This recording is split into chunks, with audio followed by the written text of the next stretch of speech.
It's the George Plaster Show. 30 years of the best sports talk in Middle Tennessee. Featuring Tennessee Sports Hall of Famer Watson Brown. And it's a shame it's taken this long to get an introduction for this Tennessee Sports Hall of Famer, Kelly Holcomb, along with young gun Willy Daunic. And now, here's your host, George Plaster.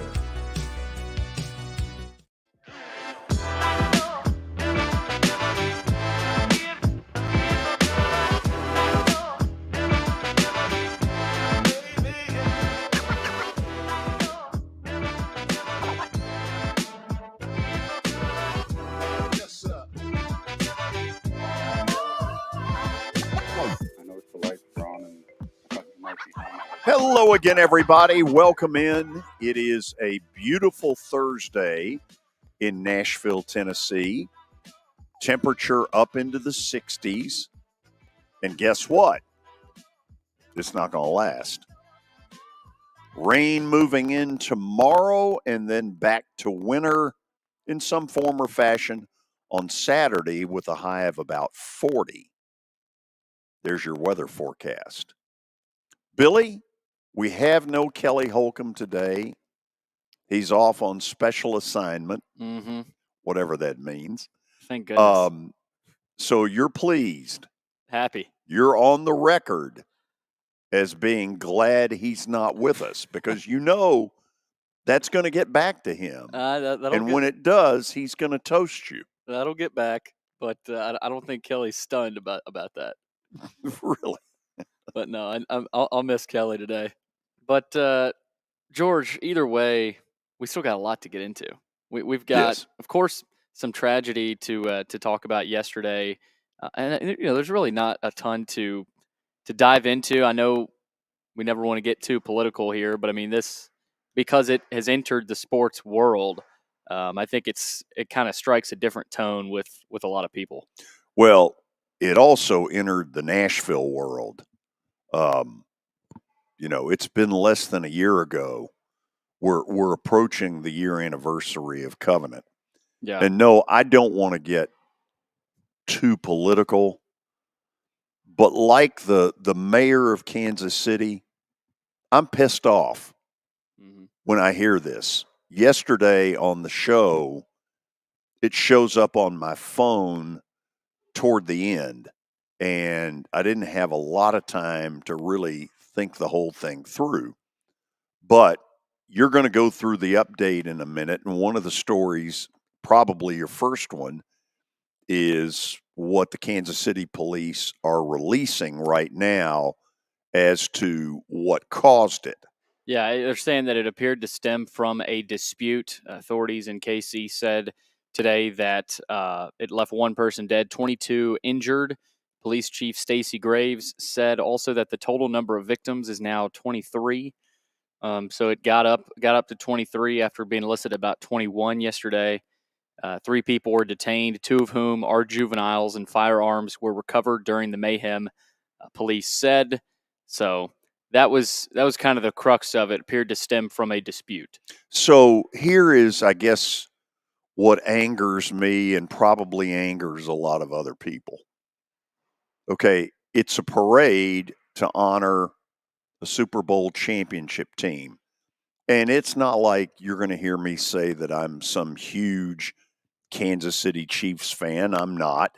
Now, do I enjoy watching their offense like a lot of you? I do. Do I admire Patrick Mahomes? Yeah, I do. I mean, he's got kind of a Michael Jordan to him. But here's what pisses me off. Okay, this is a parade. Why do you need a gun at a parade? Unless your intent is to cause trouble. That's the only thing I can figure. Yeah. Under the why do you need a gun at a parade, the only reason you're bringing a gun is if you intend to cause trouble. So while I hear that a dispute, happened, people have disputes all the time. And if every time you have a dispute, a gun enters the equation, we're going to have a pretty violent world. Yeah. And, the problem, without getting too deep, is it doesn't feel like we've got any movement toward any solutions in this country. And look, I don't know what the answer is, but this is one thing I do know. We need to create some level of deterrent in this country that makes a person think twice before they go do this kind of thing. Yeah. Because what's working now Isn't working. What's happening now isn't working. What they're doing now, of course, is not working.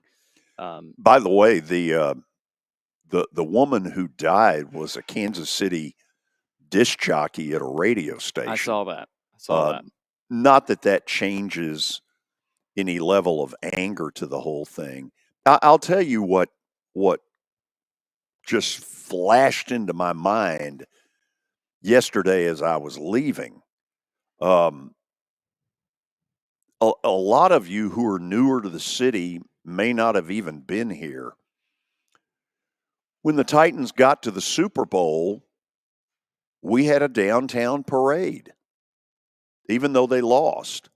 And it was determined, Billy, that it was going to be done before the result of the game was known. What I remember about the Titans Super Bowl week, we were in Atlanta, which is where the game was, and we were on Radio Row. And the weather was awful.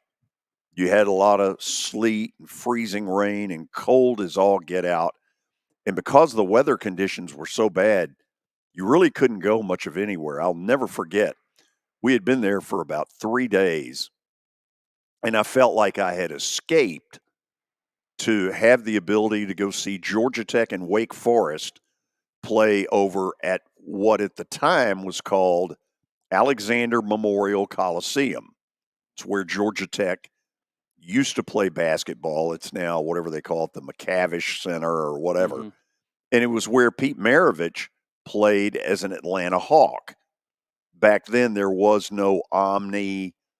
There wasn't what there is now down there. Anyway, I got a phone call from our general manager, Bob Meyer, who told me, he said, the city has already made the determination there's going to be a parade, and we have agreed to broadcast from it, and you're going to be the one to broadcast. And I looked at him and said, Bob, what the hell? I have no idea how to broadcast a parade. Here comes a beautiful float. Isn't that nice? And so he says to me, he says, you're going to be stationed at the Wild Horse. Any resources you want or need are there for you. Buddy Sadler became my co-host. He was a WSM news personality, and he had lived in Houston when the Oilers were down there. And so he could give great perspective. Willie, who's going to join us in a little while, was out in the parade with a cell phone. And he would hand the cell phone to players who would end up talking to me. And most of them were like, what the hell are you doing? But we did a parade. Our city did a parade at the time for the Titans. And it was determined before the loss to the Rams that would happen. And that was the first thing that flashed through my mind was, oh my God, what if that had happened here? I mean, I certainly would not have been very equipped, although I'd have hung tough, and I would have turned into a news person, much like what happened the day in April of '98 with the tornadoes.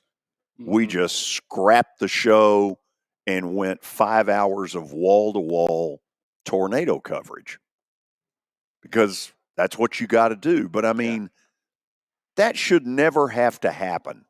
No. And we are making it way too easy for people to play this little game. Yeah.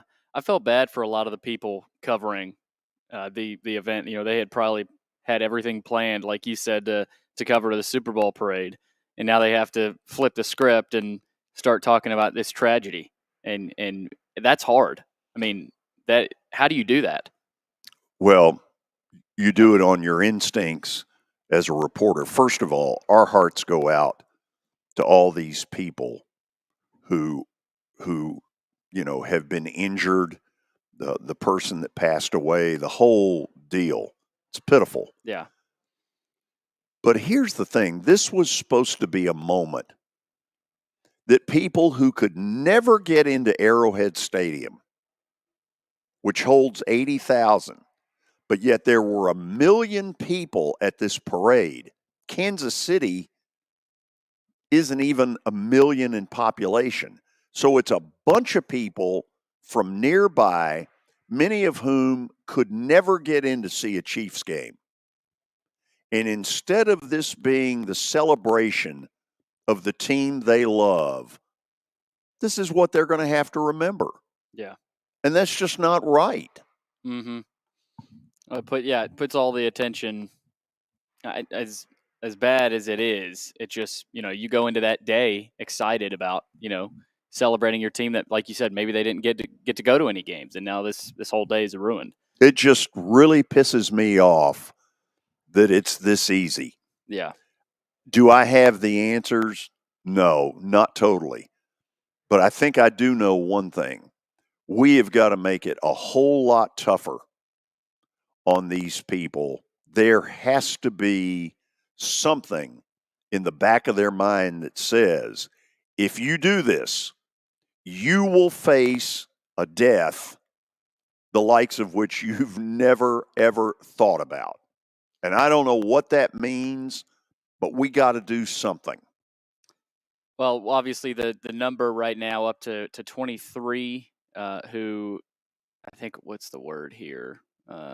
Injured, I guess, is what they're saying right now. One fatality. So that's the count right now.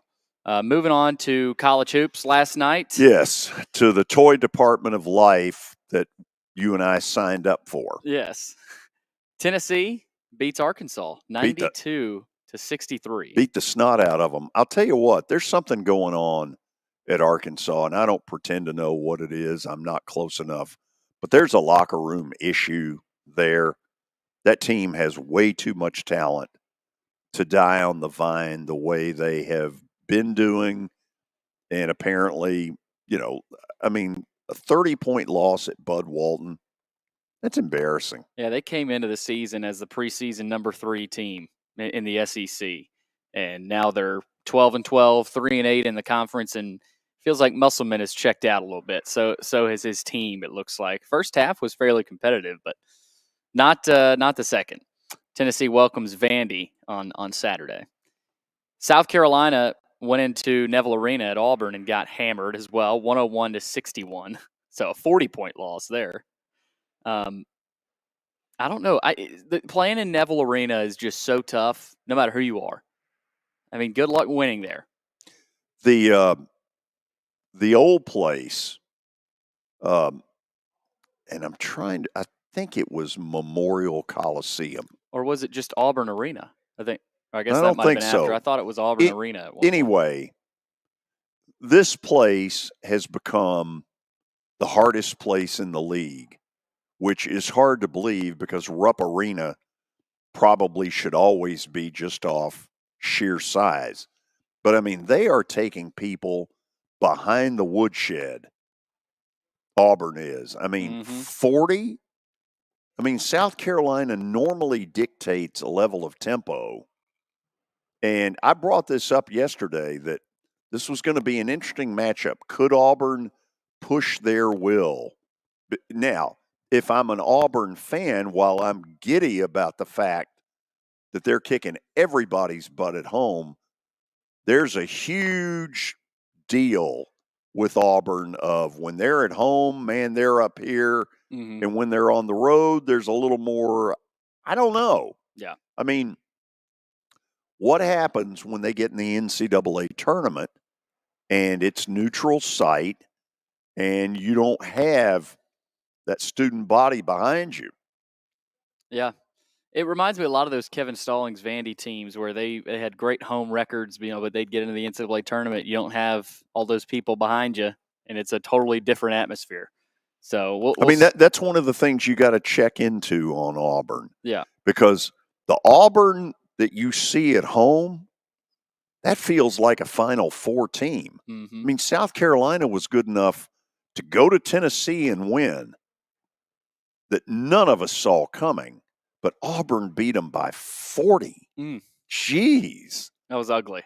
We're going to talk about that with Ron Bargatze. By the way, Auburn hosts Kentucky Saturday, and it is a matchup of two coaches who despise each other, one of whom admitted it to me years ago. Bruce Pearl. I didn't say that.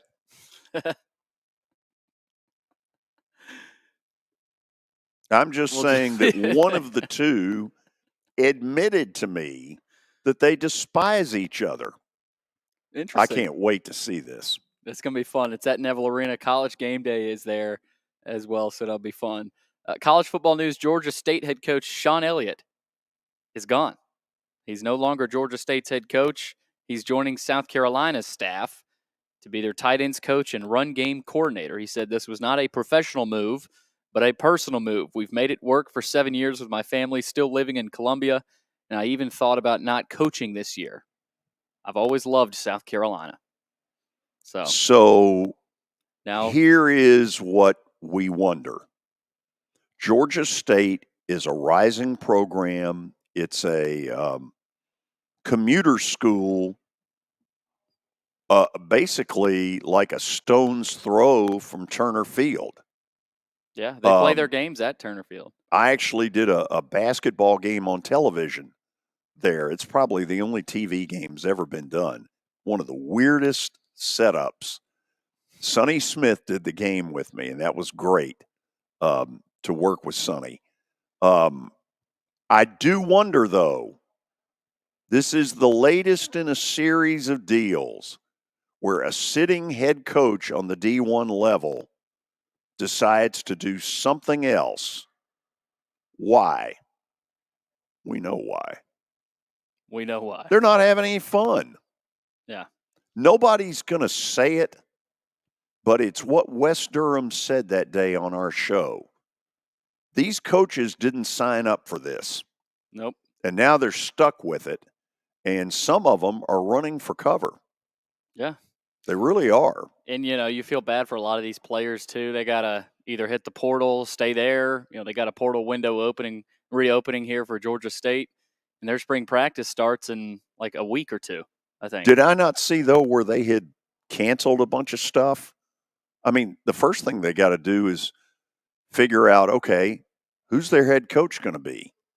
Because it's hard to imagine a sitting head coach, even at a lower level, taking it this late. Georgia State AD Charlie Cobb said in a statement that the remainder of spring football and the spring game has been postponed. Now, let me say this. The timing of this is really bad. Yeah, it doesn't look good if you're Coach Elliott. No, it doesn't. Why not do this earlier? I don't know. Look, without knowing what he's dealing with in his life, it's hard to really comment. Yeah. Other than to say, this is the latest in a series of deals where a sitting head coach on the D1 level says, screw it, I'm out of here. Yep. Preds tonight against the Stars, big one. Got Willy Daunic coming up. And eventually we'll talk about that, but that's eventually not really why I asked him to come on. And Tiger Woods returns to the golf course at the Genesis Invitational. Apparently, it has seen a huge betting influx for this Genesis tournament. So we got that to look forward to as well. I will return to the golf course in April. Willie and I once put out on the air that CSS was televising the big matchup over at God, where is it? He'll tell me in a minute. It was Mike Petroni and me versus Willie and Kevin Anglin. And it was It was not great golf. Yeah, I wouldn't have guessed. That and more will come up when we come back. Stick around. We got a lot to talk about here on the show. It was the most horrible experience that any mother could ever go through. I knew that I needed to get help. My friend, she immediately said, "You need to call Bart Durham."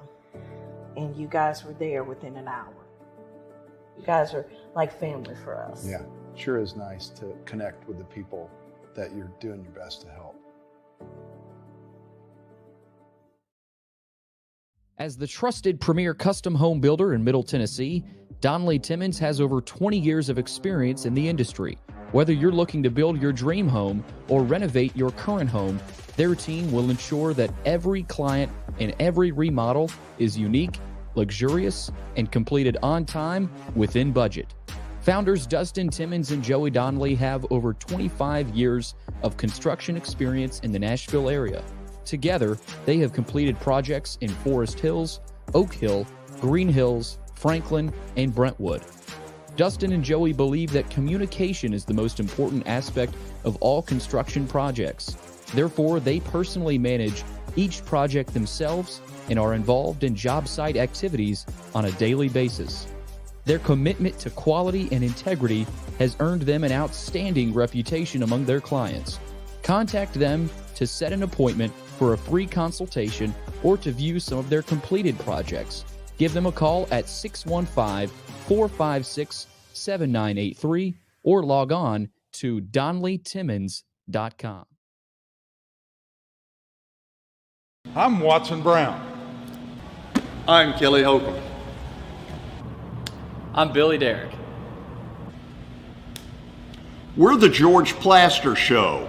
We've been Nashville's best sports talk for the last 30 years. And you know what? We still are.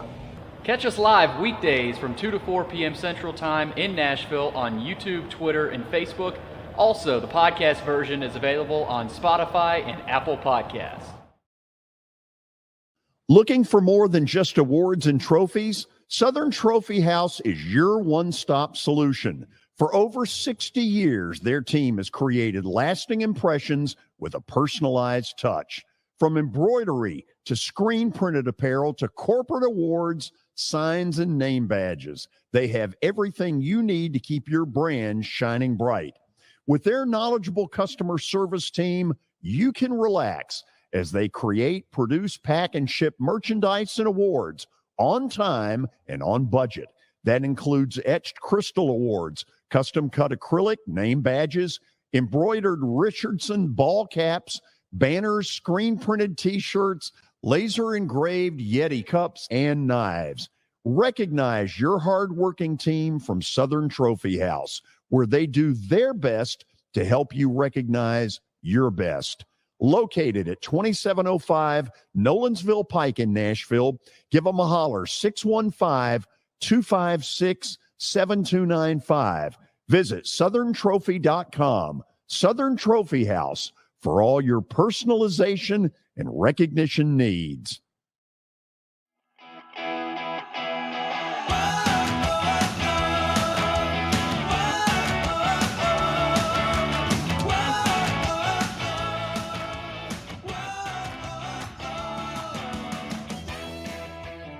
Okay, we are back, and let's bring up very quickly a former partner in crime.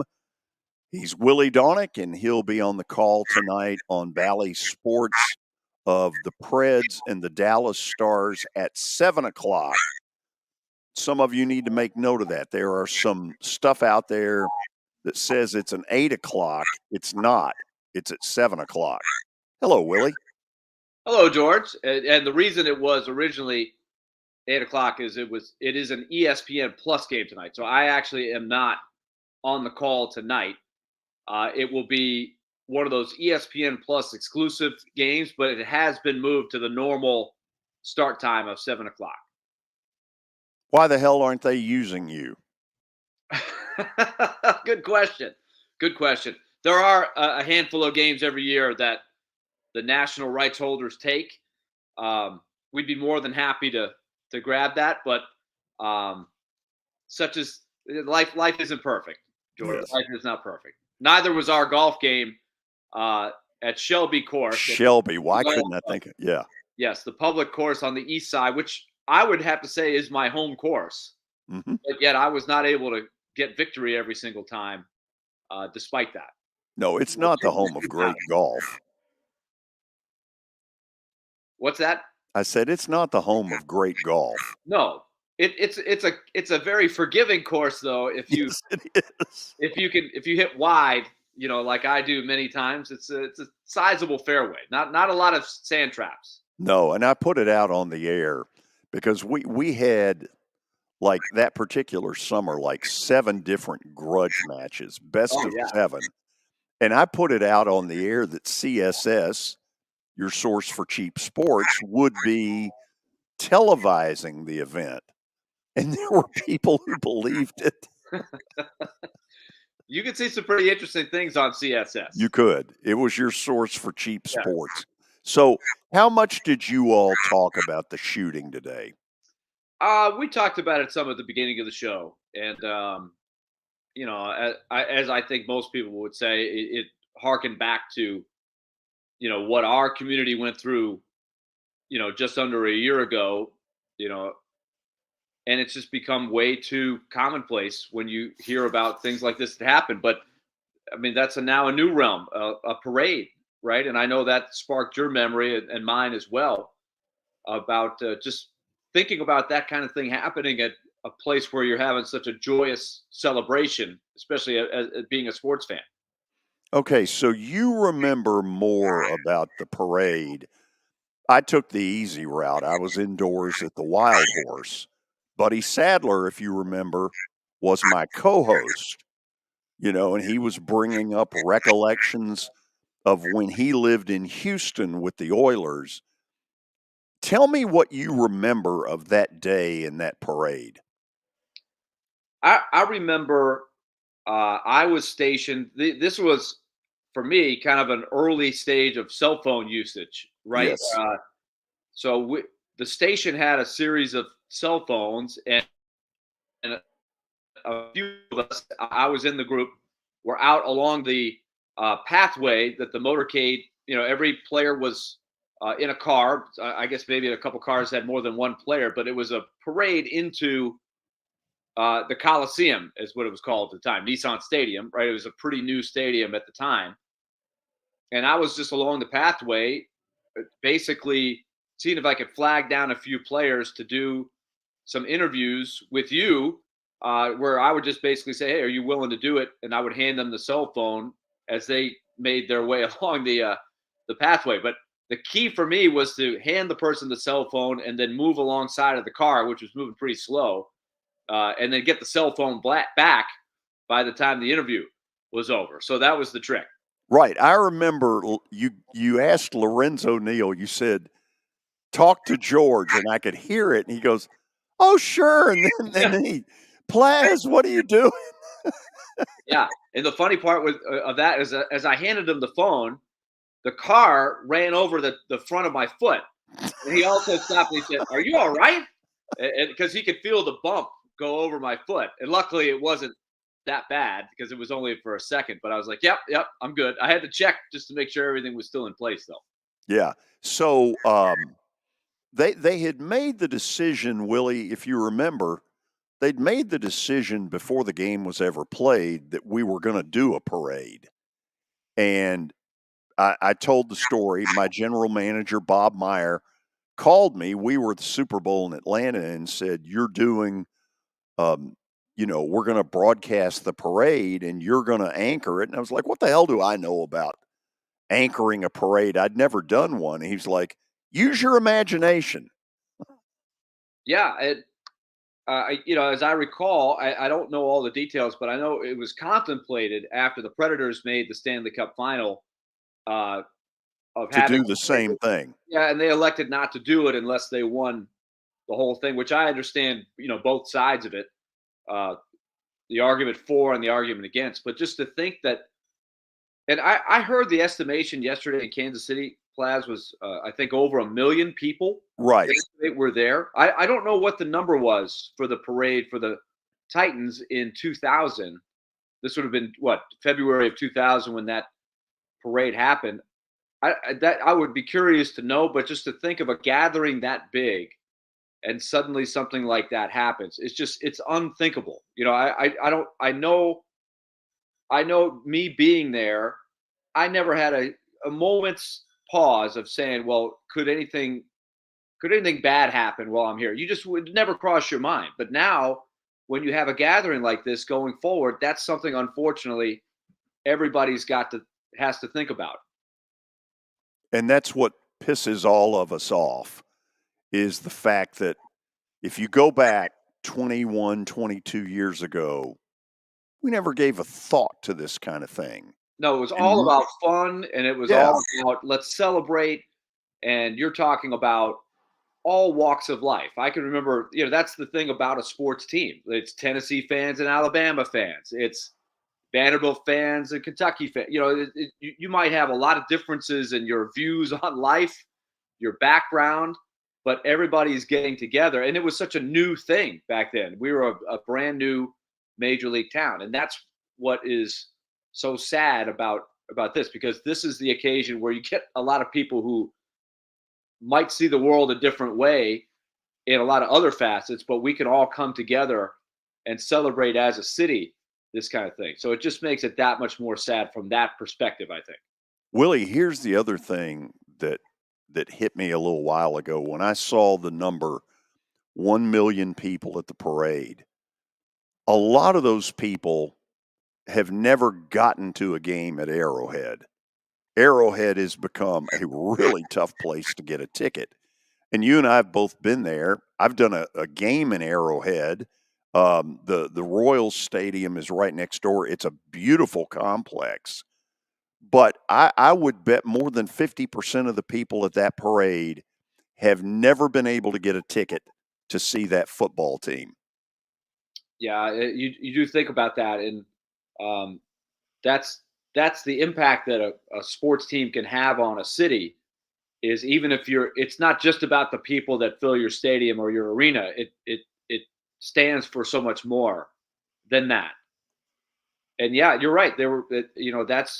That's probably, for some people that were there, the closest experience live that they had with that team. Otherwise, you're watching the game week in and week out from your couch or your friend's house and things like that.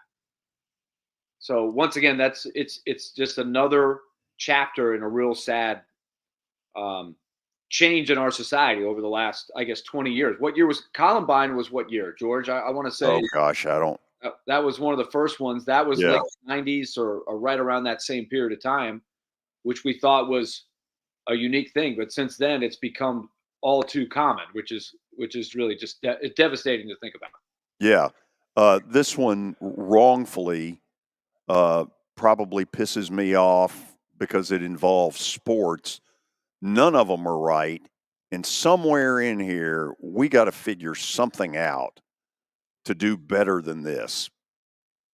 Yes. And none of us are qualified or have the power to just wave a magic wand and say, here's what you could do to magically make this never happen again. But I think what's frustrating is it doesn't seem like we ever take even small steps forward and agree that, okay, let's start here. And even if this means it doesn't completely take away the possibility that this could happen, maybe it lowers the chances 10%. And then we find something else where we can all agree on, lowers it another 10%.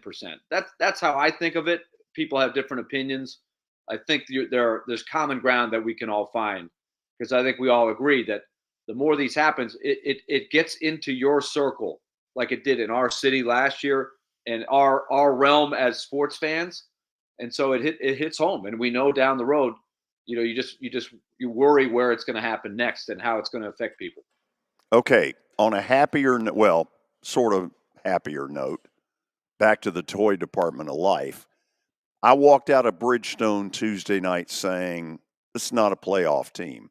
New Jersey absolutely beat the snot out of the Preds. It was way worse than the final score.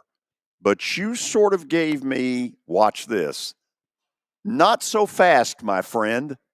What is the not so fast? Well, I agree with you that it was disappointing. If you listen to Andrew Burnett after the game, I think he was a little disappointed that they weren't more right there toe to toe with the Devils, who, Tom Fitzgerald has built a very talented group of forwards and defensemen. They're missing the goalie, but their talent level, their raw young talent level, is as elite as it is. They're ahead of the Predators in that area. But I think Nashville has a little more. They've got those veterans, and they've got the goaltending. They thought they would be right there, and they were. They had the lead going into the third period. Disappointing not to hold on to that. And after they lost the lead, Cody Glass had a wide open net.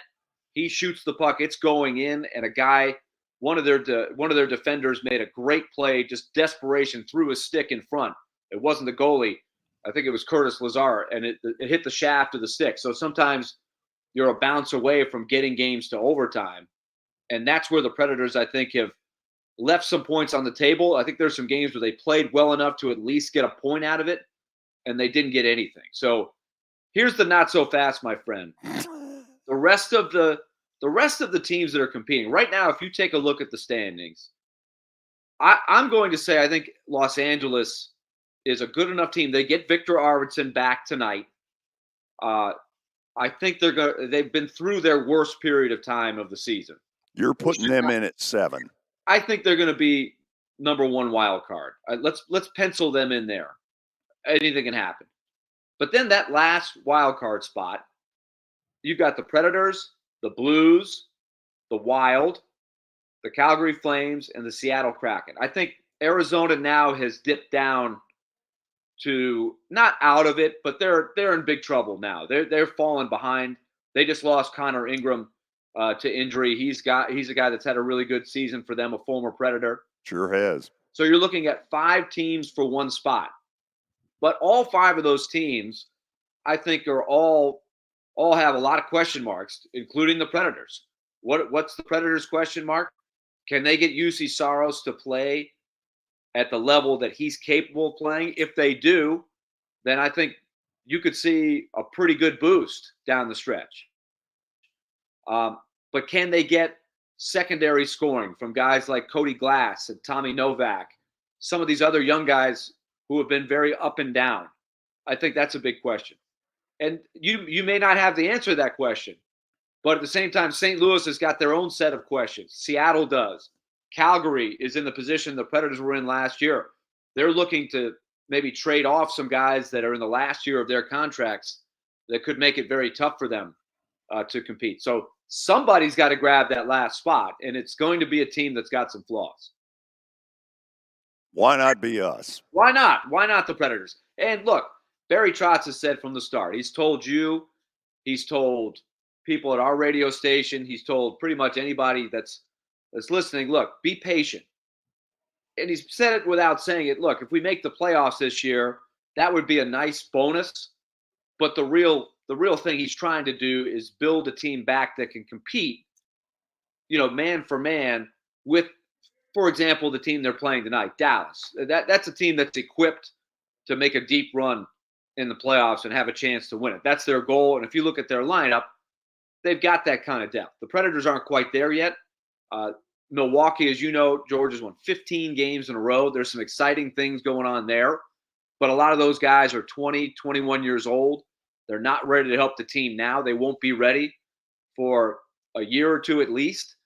So you've got to give them a little bit of time. You don't want to block those guys. But in the meantime, you'd love to compete, find a way in, because as you know, there's nothing like a playoff game, right? It's tantalizing. You want to go get it if you can. So Barry Trotz's got some interesting decisions to make. He sure does. March 8th deadline. Let him know to call me. I'll be glad to help him. Okay. GM Plass. Yeah, absolutely. Willie, thank you as always. All right. Talk to you guys later. Okay. Willy Daunic joining us from 102.5 The Game. Now, I notice Coach B already on the line by way of the link. I'm using a bunch of terms I don't understand. Coach B, give me a thumbs up if you're ready to go after the break. Okay, we'll move him up. And believe me, when we come back, the first subject, Auburn. Where is it coming from? Stay tuned. Hit After Hit has become the baseball store in Tennessee. They have over 1,000 different models of gloves and over 1,500 wood bats. They also have several Iron Mike pitching machines as well as a Hit Tracks machine. If they don't have it, you probably don't need it.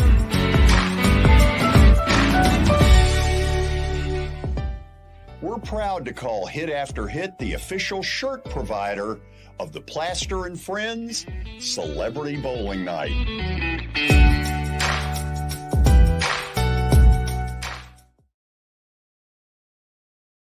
Forget the fact that Sir Speedy Music City is owned by my BGA classmate James Warren. Their work stands on its own merit. James and his staff do incredible work, as evidenced by the huge banners at the Plaster and Friends Celebrity Bowling Night.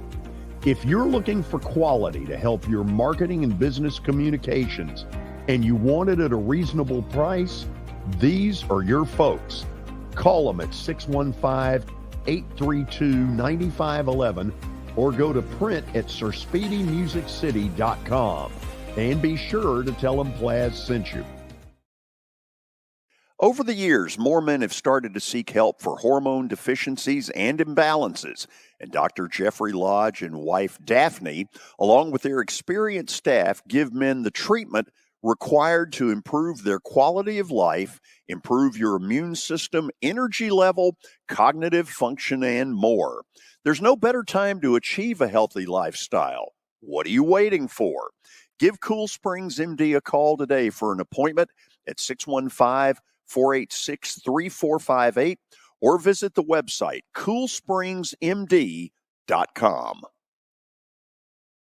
For over 35 years, Wilson Bank & Trust has been committed to providing customized banking solutions to help individuals, families, and businesses in Tennessee achieve their goals. As your full-service community bank, we are proud to offer loans with competitive rates, local decision-making, and fast, friendly service from our experienced lenders. No matter where you are on your financial journey, Wilson Bank & Trust is ready to help you take the next step. Visit your nearest Wilson Bank & Trust office or online at wilsonbank.com to get started today. Member FDIC, Equal Housing Lender.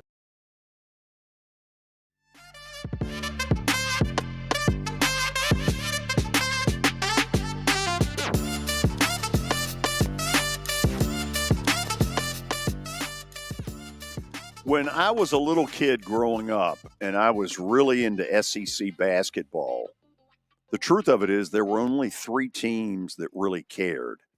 Kentucky, obviously, Vandy under Roy Skinner, Tennessee under Ray Mears. That's just the way it was back then.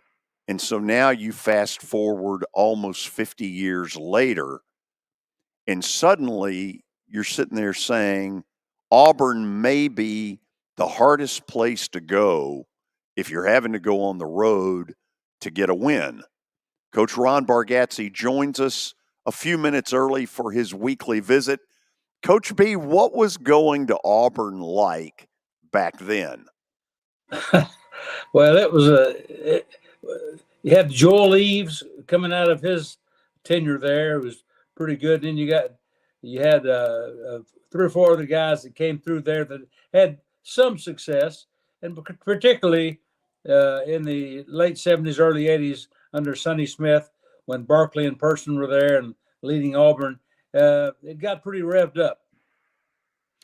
But really the only other time was Cliff Ellis had a little run where it got pretty interesting and the students really came out. But back then, first of all, where did Auburn play back then? Well, they played in the Joel Eves Coliseum, a big, huge building, seated about 15,000. They put curtains up to give you a little more atmosphere. It was not a madhouse, But Bruce Pearl, has allowed the students to play off of his enthusiasm and energy, and they've got something going on there. So obviously, it got everybody's attention. I think we all thought they would beat South Carolina, but nobody was willing to think by 40. And Auburn's got sort of this, you can't beat them at home, but then there's a decided difference when they go on the road. How worried should they be that there is that difference? Well, gosh, look around the league. Look at who has had home victories and road losses, and it just doesn't balance up very much. It's hard to beat teams on the road nowadays. And Auburn, they got such a feel and excitement in that building. Now it's a different, let's say they played almost anyone else aside from Kentucky, and you're not going to get that intensity that you get on the plains. It's incredible. Look at that picture.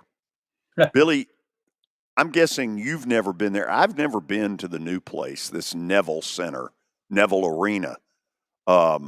Look at that. Man, it's crazy. It's the smallest in the SEC. I think at about 9. Yeah. Yeah. That's probably one of the benefits to it. So, Coach B, what is the ceiling for Auburn in your mind? Well, one of the things it's hard to really quantify now is what is the ceiling and why. Like take Missouri, they've had some great basketball teams and a lot of tradition there, but they've been miserable this year, and they have a hard time scoring, and that's the bottom of things. But you look at the other schools, when they have a bunch of people there and have that atmosphere, anyone at home can beat anyone else who comes in there. And for A&M to go from what they did against Tennessee last week and then making that move to Vandy this week to get beat, that's a pretty high and low difference. So, okay, let me try it a different way. Before Bruce Pearl got to Auburn, I don't think anybody would have said, listen, Auburn's a school in basketball that can get to a Final Four. Well, he smashed that theory a few years ago and truthfully should have beaten Virginia in that semifinal game. Could this team, can they ride some wave and go way deeper than we think? Well, speaking of depth, they have great depth on that team. They have guys 8, 9, 10, 11 who are good basketball players. So they can grab his coattails and ride that enthusiasm and go a long way. Okay, we saw Janai Broome before he ever got to Auburn. OVC, he was a holy terror at times in a league that didn't have a lot of great big men. So he had that advantage. But he's gone to the SEC and picked right up where he left off. I tell you what, big left-handers in the post have always been, at a premium. And speaking of premiums, in this world of NIL and transfer portal, overnight a program can change because it doesn't take near as many players in basketball as it does football. You're so right about that.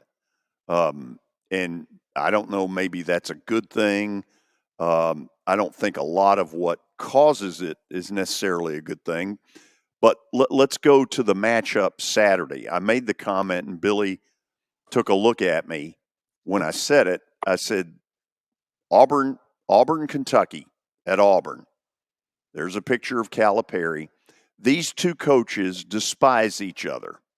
And one of them admitted it to me. And, of course, Billy goes, Bruce Pearl? And I said, I didn't say that. But they despise each other, and everybody knows it. And I would assume that I'm not going to say necessarily plays into it, but the players on both sides, they're not stupid. They know these coaches hate each other. Well, that gives them a little fuel, a little motivation.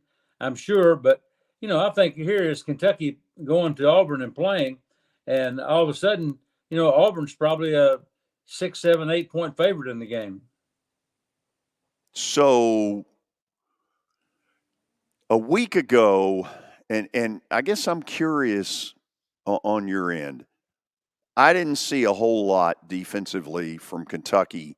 Gonzaga could get any shot they wanted, virtually at any time they wanted. And they walked out of Rupp with a win. And yet deep down, I don't believe Gonzaga is a better team than Kentucky. Now, I think they're considerably better coached. But what changes at Kentucky? Can anything change between mid-February into tournament play where suddenly they go from a team that can't guard anybody? Can you teach a team to guard in 1 month? Well, I think defense is systematic in a lot of ways, but you've got to have key players. You've got to keep the ball off the block. You've got to stop dribble penetration because that leads to offensive rebounds on a miss. So they can improve those two areas, keeping the ball off the block and being able to stop penetration without giving up the inside pass to a bigger guy or the offensive rebound. Okay, give me your theory. Not that I think it's changed, and I think we've deep down in our hearts known this for a while. There's something really wrong at Arkansas. What do you think it is? Just look at the standings right now, and you see Arkansas near the bottom. You see South Carolina near the top, and you going into the year, you flip-flop those two teams. And I think that's all about leadership, roster changes, and getting off to a start where confidence is built, particularly on the offensive end. Arkansas, we thought Arkansas was going to be, in the top 3 or 4 in the league, no question about it. But George, there does seem to be the patience pulse is not what it was going into the year. Well, now let me see if I got where you're going with this. Do you think Musselman's in trouble? Gosh, I don't know. I mean, he was the savior up until last year, and they lost some good players. Black, I thought, was a really good player, and but Musselman, when you watch him on the sidelines, he dresses like he's got a t-shirt or a golf type shirt on. He's kind of disheveled looking. It's just not playing out like we thought it was going to. And all of a sudden, they have gone downhill fast. And who would have thought they would be 3-8 right now in the league? Did you see their crowd last night? I did not. Ooh, a lot of empties. Well, that place can be so good when the people show up. Yeah. But, when you have a cavernous arena like that and the crowd is low, we've seen it at Memorial Gym. We've seen it at Arkansas and the Bud Walton Center now. They used to see it at Thompson Bowling when Wade Houston was there. Yes, exactly. And but you look at those top 4 teams in the league right now, and I just think that they've got it going on. I mean, Alabama, Nate Oates has really elevated the expectations, and as they produced, they've losing Brandon Miller last year. They've reloaded. Sears is an awfully good player overall, and can be the bell cow of their team. Lamont Paris seems to be the leading candidate for Coach of the Year in the league, no question about it. But then they get beat by 40 last night in a game that no one expected to be that much of a blowout. So, Coach B, hang with us. In the next segment, Billy and I are both going to get into the Ohio State decision yesterday and what does that ultimately mean at Vandy. Wow, that was pretty interesting because he's done a good job at Butler, and I mean, he comes in with all the credentials, and look at where they are right now. Hang on, we'll come back. We'll have stat of the day. You may have to help me with that because My recent record, not all that good. Stick around. We got plenty more coming. Venture Express has been helping people in this area for more than 40 years. They're headquartered in Murfreesboro with over 30 years of dedicated fleets involving production, manufacturing, and corrugated experiences. They're an asset-based company with over 700 tractors, 4,000 trailers, and 800 drivers. If you need their help, dial them up 615-793-9500 or log on to ventureexpress.com. Star Physical Therapy was established in 1997 with one great mission: to serve. If you're hurting, don't wait to receive physical therapy. You don't need a referral to see their physical therapist, and early morning and evening appointments are available. Make the call to 615-673-1420 and get rid of that pain. Star Physical Therapy, the official health provider of Football Friday. You were in a crash. Yeah. Your kids were in the car with you. We're very lucky to even be telling this story to you. Nikki treated us like family, and she was very caring and loving, and I'm just so grateful for that. She was somebody I could trust, and being a veteran, that's so important to me. My kids are going to have a better life now because I don't have to worry about those expenses that we were out. Your family has really created a legacy of trust, and I would recommend you to anyone. Convenience and value, two words that we expect when we do business. Our goal at JHA Company is to deliver just that, both to our school partners and to our customers. Whether you're purchasing photos, yearbooks, class jewelry, letter jackets, school spirit wear, or senior graduation products, we strive to make the experience easy, convenient, and cost-effective. Find out more at jhacompany.com or call 615-867-6345 for more information.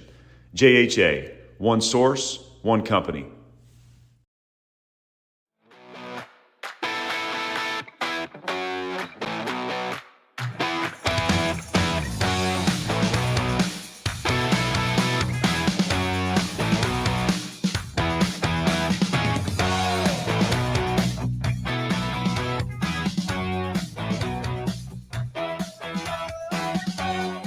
Top of the hour on a Thursday, keeping it going with Coach B. But first, stat of the day brought to you by John English Antique Sports and Cards out in Shelbyville. They're open during the week, Tuesday through Friday from noon to 5, and Saturdays from 10 a.m. to 5.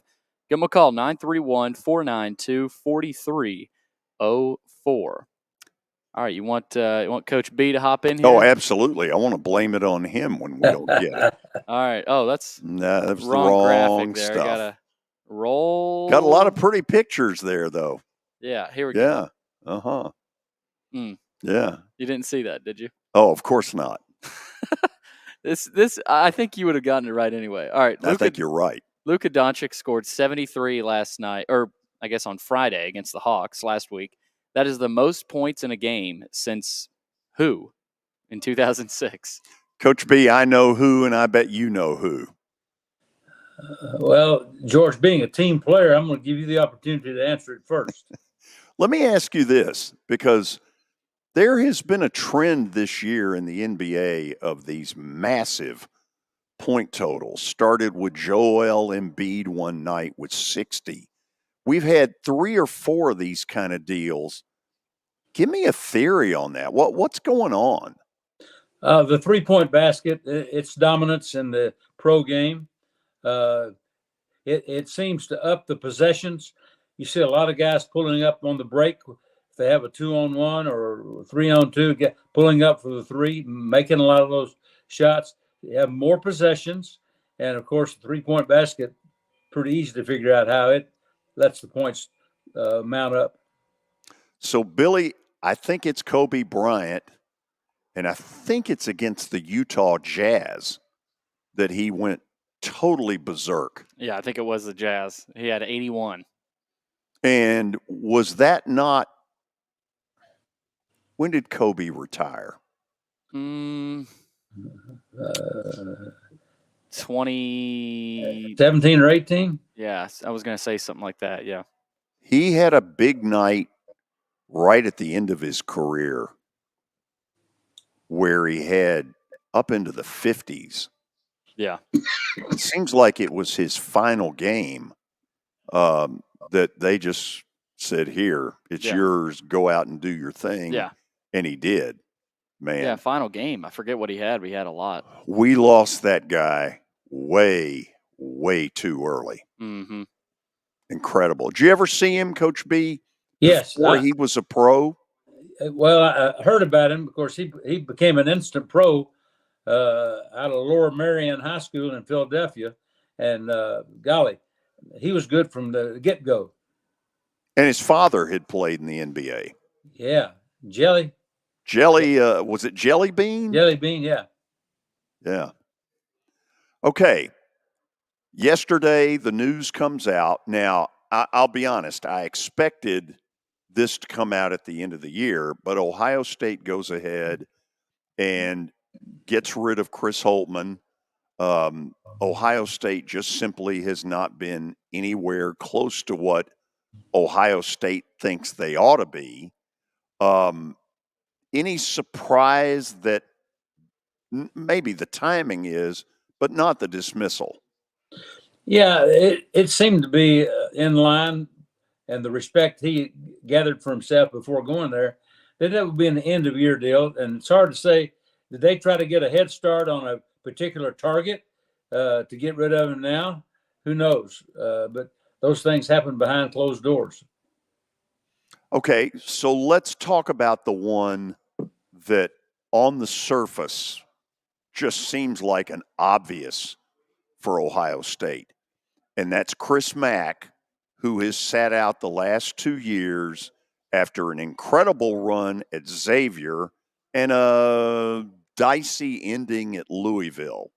Xavier, of course, in Cincinnati, Ohio State, an hour and a half to the north in Columbus. Hadn't he got to be at the top of their list? I think so. I mean, George, it's really interesting to me on coaching jobs. We're in a different world, and that guy that can handle the transfer portal, the NIL, the constant turnover, re-recruiting players year after year once you get them in your program. I'm not sure who the guys who have the keys to the kingdom on all that knowledge. Don't know who they are, but Chris Mack has got a lot of respect. All the people have been around him forever. His record. I'd say that Taylor Barnett probably knows more about the answer to that than anybody.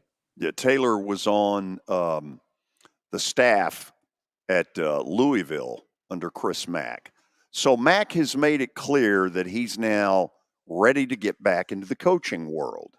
And, of course, Vandy's fan base that wants a coaching change has zeroed in on Mack, partly because his daughter became the first volleyball signing in Vandy volleyball history. Well, there could be lesser reasons for a guy to be in the mix for a job that is not open. So maybe that changes after the big win over A&M. Yeah, but come on. I mean, this A&M win should have us all saying, let's rethink it, is BS. 7-17, 2-9, and Memorial Gym, you could hide Patty Hearst upstairs and nobody would ever find her. Well, it's definitely. I thought the reaction from the coaching staff and the bench when Mannion makes that shot was pretty telling on how hungry they were for success, and pretty exciting. I thought they played very well, and they had some guys that kind of rooted themselves into a responsible position in their lineup and in their rotation. I'm happy for Mannion for this cesspool that is Vanderbilt basketball. Coach B, he is, to me, the one real bright spot. Well, he creates problems, doesn't he? He has really hard to stop from penetrating. And when he gets in the paint, he gets deep to the baseline. He can make some magical things happen. He has eyes in the back of his head. He can deliver the ball to the right person. He's really a bright spot in their program. So, okay, let me toss this out here, because all of us who care about this job are thinking this kind of stuff. Chris Mack is at the very top of anybody's list on sort of a Vandy wish list. Dusty May at FAU is another one that's right up there. Watson always talks to me as both an athletic director and a coach, because he was both at different times in his career, about fit. Would Chris Mack be a good fit at Vandy? Well, I mean, no one knows that for certain, but I think he seems to be the kind of guy who can. Now, when he went from Xavier to Louisville, he seemed like it was going to be, a really step up for the Louisville program that was beginning to show some leaks. But, man, they ended up with some off-the-court issues that made it difficult. So, yeah, I think Chris Mack could win most anywhere. Billy, you keep up with this closer than I do. Where is he in the whole Vandy fan stuff? You're talking Chris Mack? Yeah. Oh, yeah. I mean, there's a lot of Vandy fans out there that would love to see Chris Mack at least get a shot. But at the end of the day, I do have a question for you, Coach B. As a coach, how hard is it, and how do you keep your players from packing it in? Like, the difference between Vanderbilt and Arkansas right now is that it looks like Arkansas has sort of packed it in for the season. Vanderbilt, I haven't seen a ton of quit. I'll say only that. the Kentucky game. Only maybe that's the only time I felt like they've done that. Yeah, and which is to Stackhouse's credit. Yeah, and so just kind of talk me through that dynamic of how do you keep your players focused, even though you're whatever they are 2-9 in the conference. Well, I think the main thing is that maybe shortening that bench a little bit and having those 7 or 8 guys you count on, and those 7 or 8 guys know they're going to play as long as the game is in balance. Once you go 10, 11 deep and there's no rhyme or reason for certain substitutions, everybody's always guessing. But I think making sure you know who your guys are, you cater to them, you make sure that, I think most coaches would tell you nobody really believes that you can treat all 12 players the same and have any success. You've got to have your go-to guys. They've got to know their roles, and you develop that camaraderie and that chemistry as the year goes on. With Vanderbilt, of course, Stackhouse has, as we said, he's done a good job of just keeping them together, and this could have gone way downhill. You could argue it already has. But beating A&M, Coach, I don't know that anybody expected that. For A&M, how do they go into Memorial and lose? I know, credit to Vandy. Magnon, tough guard. Lawrence, Taylor made some shots. But if you're A&M, I mean, do you point to more of A&M not really showing up, or do you give more credit to Vandy? Well, I give credit to Vandy in one thing. Magnon is a special type player. He makes the people around him better, and he usually is the guy that creates open shots for other people. And, Taylor got the hot hand, and Lawrence is always a threat. And then they got a little help inside that they haven't had. So they put together a pretty balanced product against A&M. But, I mean, doesn't it appear like one of these deals where Tennessee was like a Super Bowl for them, and they just went out and beat the snot out of Tennessee Saturday, and that would appear to be where Buzz Williams needed to walk in the locker room and say, listen, it was awesome. Congratulations. I'm proud of you. If you lose to Vandy on Tuesday, it doesn't mean squat. Don't you because I believe it's going to cost A&M an NCAA tournament berth because I think the committee is going to look at it as one of the ultimate in bad losses. Yeah, you're right about that. But it's hindsight's always 20/20 when you look back at the emotional, motivational look at what happened.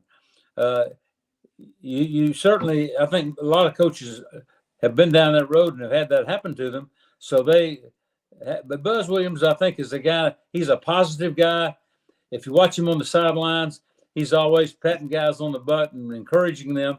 He's an encourager type coach, and maybe he felt like they had gotten to a level they wanted to get to, and he didn't want to mess with it by being Debbie Downer on getting ready for one of the worst two teams in the league. Would you have done that as a coach?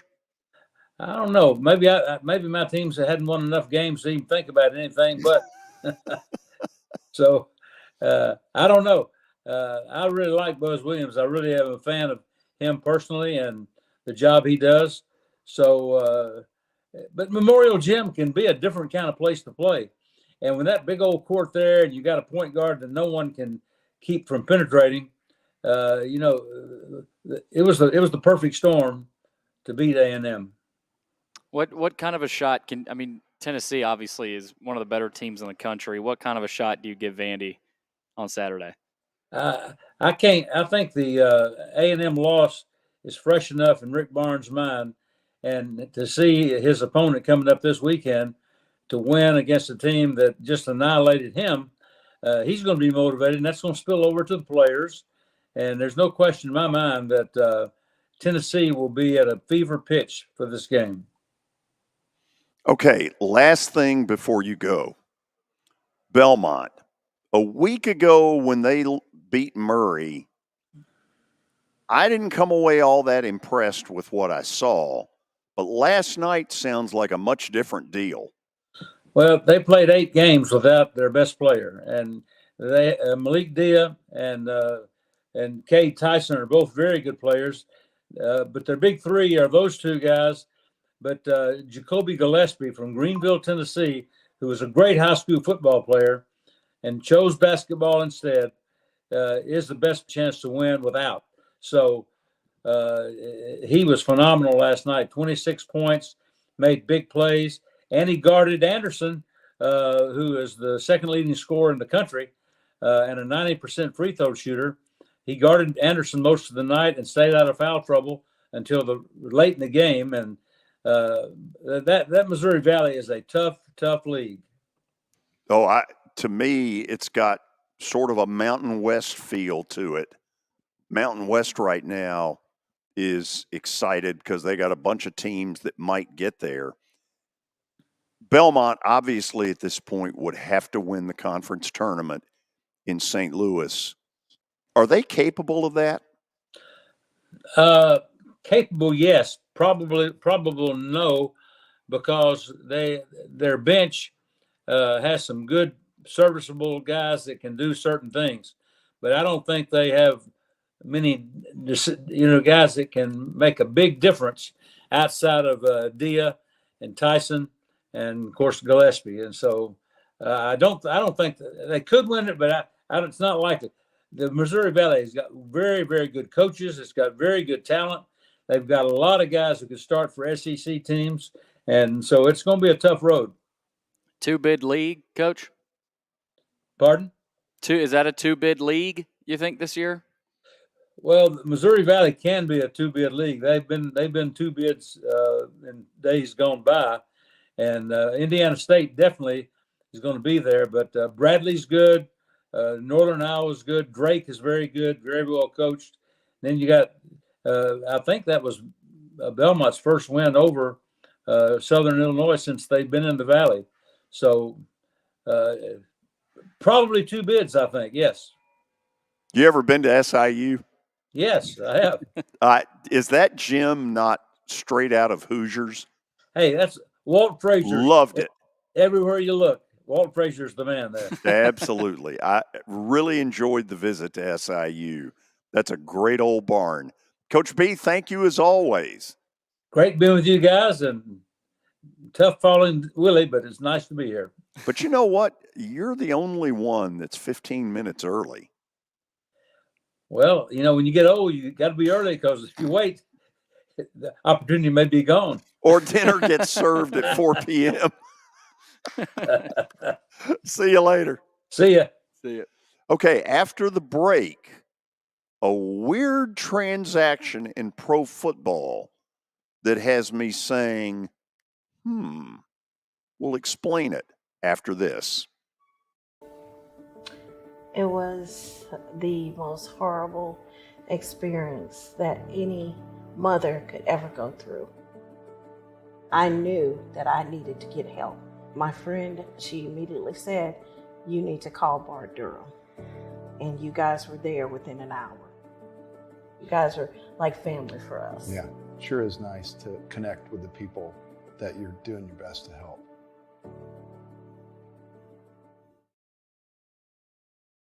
As the trusted premier custom home builder in Middle Tennessee, Donley Timmons has over 20 years of experience in the industry. Whether you're looking to build your dream home or renovate your current home, their team will ensure that every client and every remodel is unique, luxurious, and completed on time within budget. Founders Dustin Timmons and Joey Donley have over 25 years of construction experience in the Nashville area. Together, they have completed projects in Forest Hills, Oak Hill, Green Hills, Franklin, and Brentwood. Dustin and Joey believe that communication is the most important aspect of all construction projects. Therefore, they personally manage each project themselves and are involved in job site activities on a daily basis. Their commitment to quality and integrity has earned them an outstanding reputation among their clients. Contact them to set an appointment for a free consultation or to view some of their completed projects. Give them a call at 615-456-7983 or log on to donleytimmons.com. I'm Watson Brown. I'm Kelly Holcomb. I'm Billy Daunic. We're the George Plaster Show. We've been Nashville's best sports talk for the last 30 years. And you know what? We still are. Catch us live weekdays from 2 to 4 p.m. Central Time in Nashville on YouTube, Twitter, and Facebook. Also, the podcast version is available on Spotify and Apple Podcasts. Looking for more than just awards and trophies? Southern Trophy House is your one-stop solution. For over 60 years, their team has created lasting impressions with a personalized touch. From embroidery to screen-printed apparel to corporate awards, signs, and name badges, they have everything you need to keep your brand shining bright. With their knowledgeable customer service team, you can relax as they create, produce, pack, and ship merchandise and awards on time and on budget. That includes etched crystal awards, custom-cut acrylic, name badges, embroidered Richardson ball caps, banners, screen-printed T-shirts, laser-engraved Yeti cups, and knives. Recognize your hard-working team from Southern Trophy House, where they do their best to help you recognize your best. Located at 2705 Nolensville Pike in Nashville, give them a holler, 615-256-7295. Visit southerntrophy.com. Southern Trophy House, for all your personalization and recognition needs.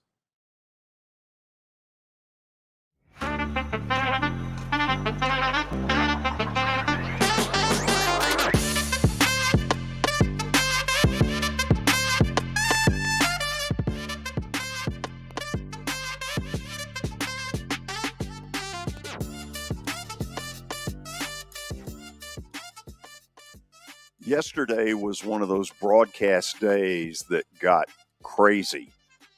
By the timing of when we do this, which right now, if you watch it live, is 2 to 4 p.m. Central Time, the bulletins started coming out about the shooting in Kansas City. And that was enough right there to really get to you. Then there was a second story, and I did bring it up, but I didn't really go into much depth. The 49ers firing defensive coordinator Steve Wilks after 1 year. Now, Billy, on the surface, this feels like Kyle Shanahan basically saying, okay, you're the scapegoat for the fact that we didn't win. Yeah, that's exactly what it looks like.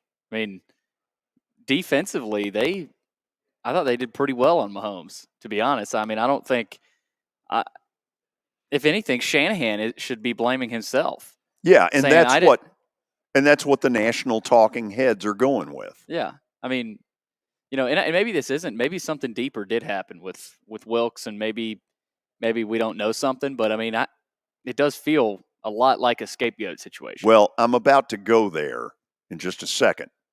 So the talking heads this morning, and certainly they've got the capabilities to really dig deep, were showing basically defensive statistics of the 49ers for the last couple of years under DeMeco Ryans, and then this year under Wilks. And in truth, as far as numbers, Wilks's numbers were better. Now, from a how did it feel kind of standpoint, those numbers did not resonate for me. I thought in the last 2 and 3 years, they were better defensively than they were this year. Yeah. Green Bay carved them up and should have won, and Detroit carved them up for a half and absolutely had no clue how to close the deal. Mm-hmm. But here's maybe the backstory to this. And I don't know. I've never met Steve Wilks. Wouldn't know him if he walked in here. In here being the Fordyce Center in Bellevue. But he is either the unluckiest coach out there, or there's something more behind the scenes that we don't know. Yeah. The Arizona Cardinals fired him as the head coach after 1 year. That on the surface is totally unfair. Yeah. First of all, in the African American community, head coaching wise, it really inflames some people because 1 year on the surface is just not fair. Then a year ago, he gets named the interim coach in Carolina when they fire Matt Rule, who ends up going to Nebraska afterwards. Wilks becomes the interim.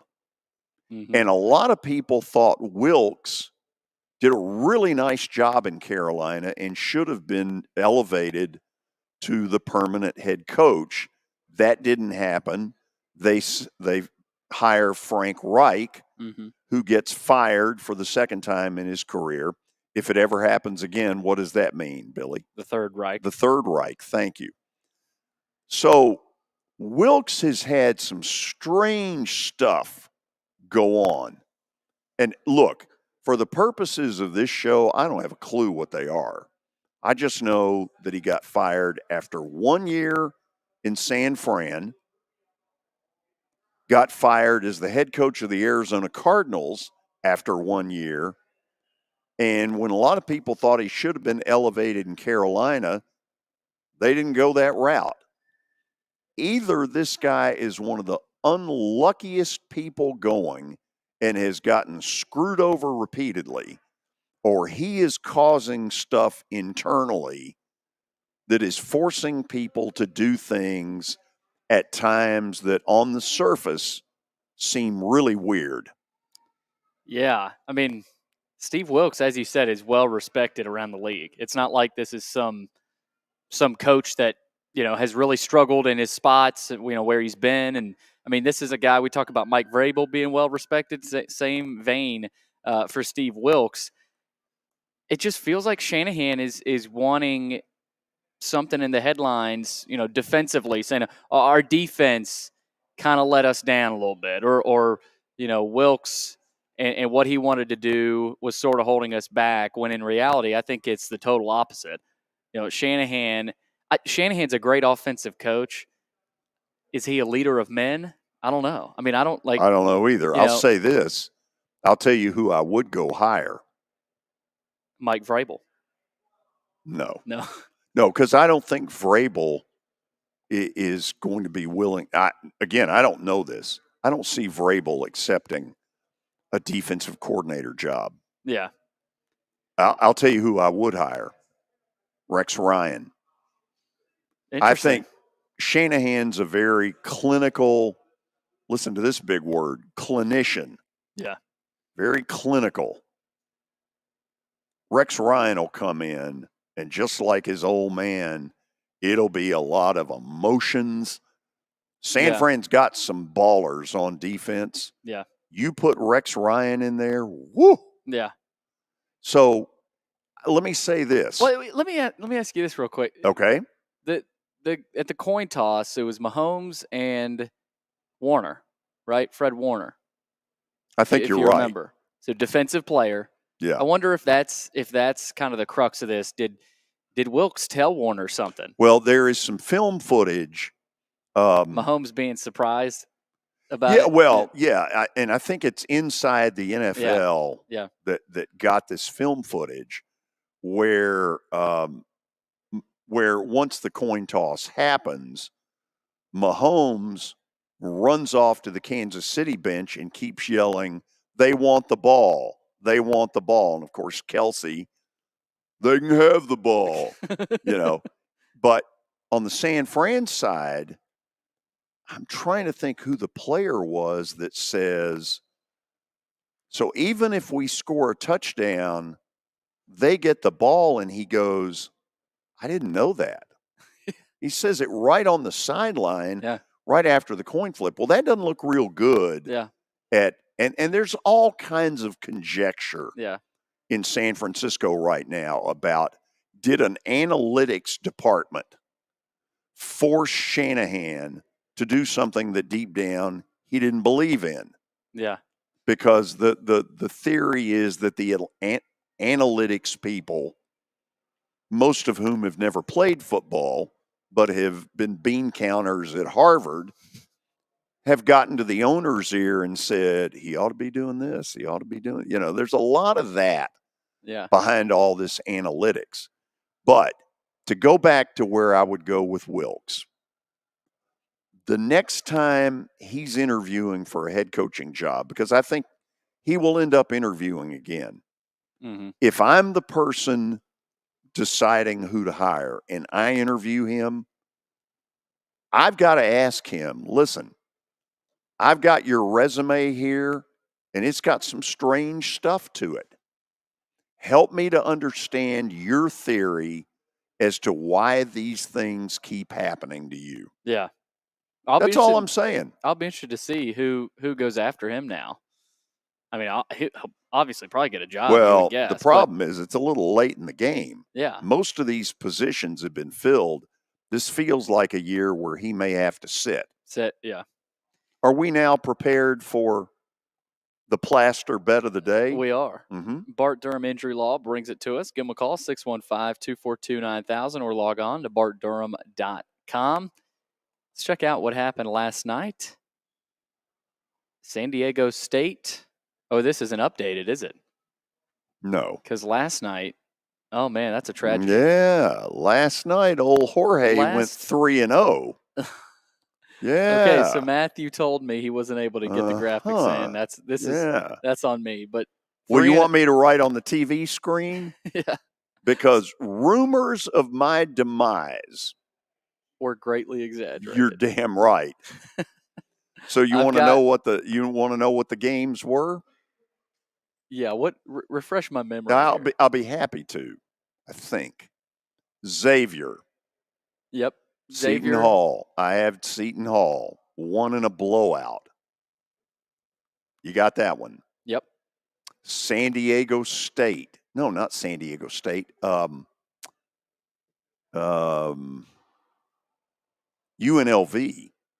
No, wasn't UNLV. Who else did I go with?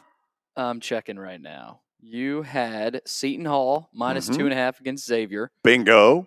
Belmont -2.5 against Bingo. Southern Illinois, and Maryland -4.5. Bingo. Got very lucky. They rallied in the second half. They were down 8 or 10 at the half, and I was cursing my buddy, Kevin Willard, the head coach at Maryland. Get it going. Let's go. I got a chance at a perfect night. So 34-37. That's not too bad. So you and Kelly, who've tried to bury me, and made little innuendos like, you're starting to slip. I had a feeling you were going to go 3-0 last night. I don't know why. Yeah, because we've got good stuff. Here we go. And you have to stay positive. And I'm staying positive. Okay. Here we go. 2 games tonight. Middle. Yes. Diego Pavia does not play for New Mexico State's basketball team. He doesn't even play for their football team anymore. How is their basketball team? Not all that good. Yeah, Pavia's at Vandy. Did we ever get to that? Yes. Okay. Yes. Keep going. That's your guy. Well, pretty tough. Okay, now on the surface, I want to explain this one. On the surface, Memphis has more talent than North Texas. However, I have not been impressed by this team's ability, number one, to play. I think they play down to their level. I think they've had some bad losses. The Rice loss, ridiculous. Yeah. The South Florida loss, ridiculous. They damn near lost to Vandy, which is crazy. I don't see them playing at the level every night that I think their talent indicates they should.